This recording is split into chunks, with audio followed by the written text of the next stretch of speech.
The United States in April of 1917 was a nation divided by race.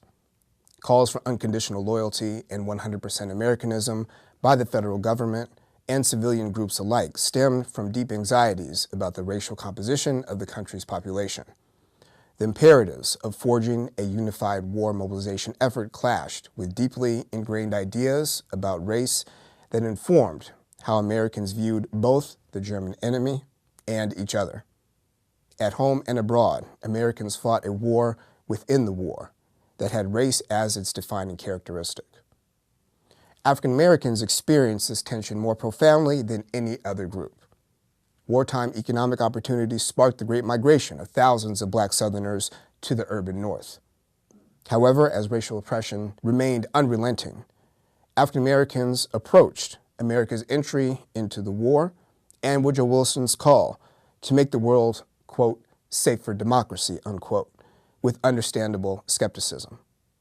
Black socialists like A. Philip Randolph openly opposed the war, while large numbers of African Americans, especially in the South, found ways to avoid the draft.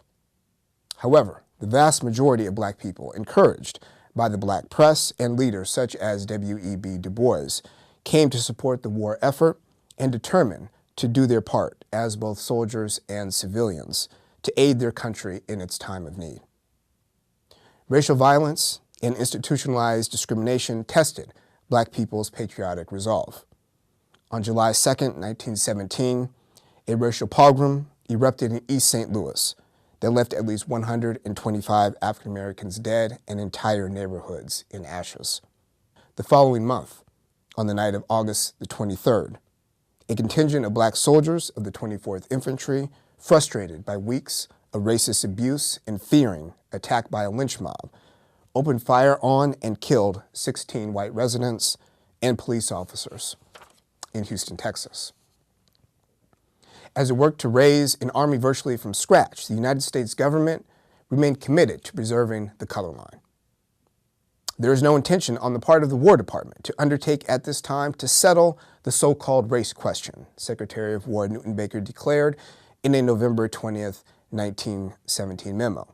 Official Jim Crow policies, beginning with the administration of the draft to the final demobilization process, shaped the experience of African American servicemen from the start of America's participation in the war to its conclusion. In spite of tremendous obstacles, African Americans made an important contribution to the Allied victory. Some 380,000 black men ultimately served in the United States Army, with over 200,000 traveling to France. Although the Army relegated the vast majority of black troops to labor duties, 2 all-black divisions did see action on the Western Front. The 92nd Division, composed of draftees and black junior officers like Charles Isom, suffered from systemic racism and poor leadership from its white commanders, many of whom despised the very idea of black men serving in combat.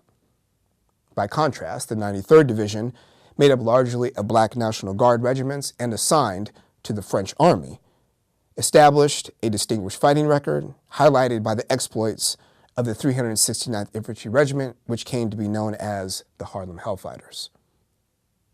Based on their sacrifice and loyalty, African Americans greeted the end of the war with hope that the country would reward them with greater democratic rights and opportunity. Instead, race relations across the country became demonstrably worse. Racial violence erupted throughout the nation in 1919, demonstrating that the end of the war had brought anything but peace.